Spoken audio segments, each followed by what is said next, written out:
General Ziaul हक का 11 साला दौर हुकूमत, एक ऐसा वक्त जिसने पाकिस्तान को आप कह सकते हैं कि हमेशा के लिए बदल दिया।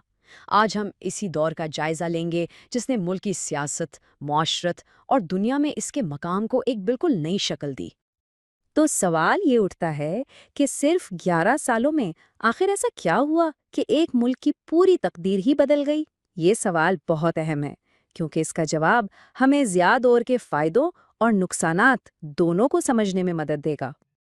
अच्छा, तो इस पेचीदा कहानी को समझने के लिए हम इन 6 अहम पहलुओं पर बात करेंगे। फौजी बगावत से लेकर मौशरती तब्दीलियों तक, और आखिर में देखेंगे कि इस दौर ने पीछे क्या मिरास छोड़ी। तो चलिए शुरू करते हैं बिल्कुल इब्तिदा से, यानी उन हालात से जिनकी वजह से 1977 में फौज ने इक़्तिदार पर कब्जा किया। तो हुआ ये कि मुल्क में इलेक्शंस हुए, धांधली के इल्जामात लगे और फिर मुल्क भर के एहतजाज शुरू हो गए। हालात इतने ख़राब हो गए कि फ़ौज ने खुद को एक सालिस के तौर पर पेश किया, ये कहकर कि वो मुल्क को मज़ीद अफरा-तफरी से बचाना चाहती है। भुट्टो की दूसरी और हतमी गिरफ्तारी इस बात का खुला ऐलान था कि अब इक़्तिदार मुकम्मल तौर पर फ़ौज के हाथ में आ चुका है। अब जब इक़्तिदार हाथ में आ गया, तो अगला मरहला था सियासी निज़ाम को अपनी मर्जी के मुताबिक ढालना।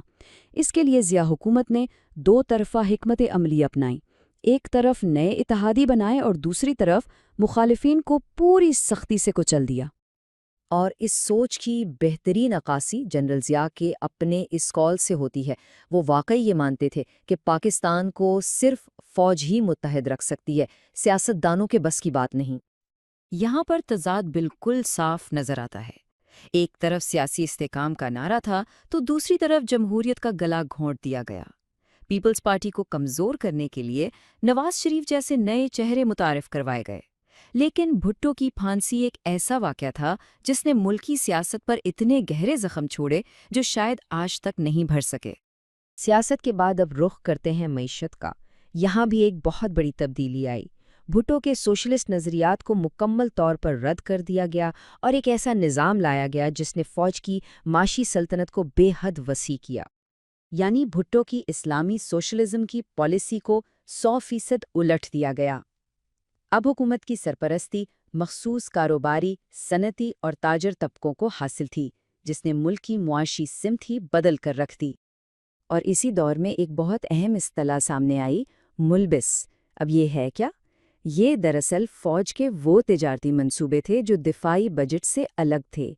इसने फ़ौज के मुआशी कंट्रोल को एक इदारा जाती शक्ल दे दी और एक ऐसा ताकतवर फ़ौजी कारोबारी कॉम्प्लेक्स बना जिसकी जड़ें आज भी हमारी मईशत में बहुत गहरी हैं।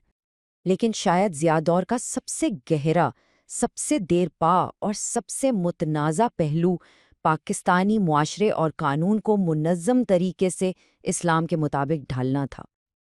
ये सिर्फ चंद कवानीन नहीं थे, बल्कि ये पाकिस्तान के पूरे समाजी और कानूनी ढांचे को बदलने का एक बहुत बड़ा मंसूबा था।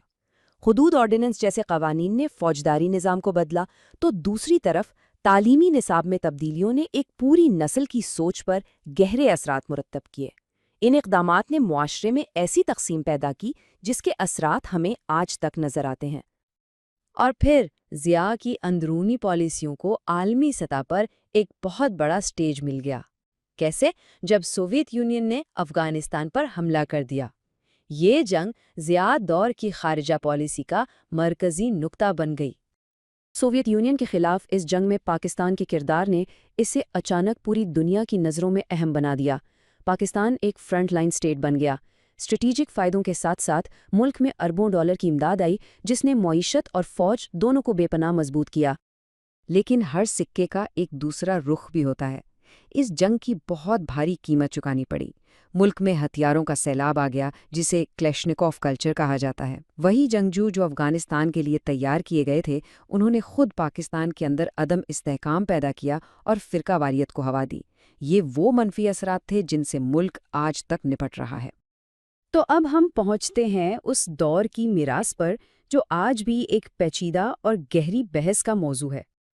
तो अगर हम ज़िया दौर के असरात को समेटना चाहें तो 3 चीज़ें सबसे नुमायां हैं। ایک طاقتور ملبس یعنی فوجی کاروباری کمپلیکس، معاشرے میں گہری جڑیں پکڑتی مذہبی انتہا پسندی اور ایک ایسا سیاسی نظام جسے ہمیشہ سے کنٹرول کرنے کی کوشش کی جاتی رہی ہے۔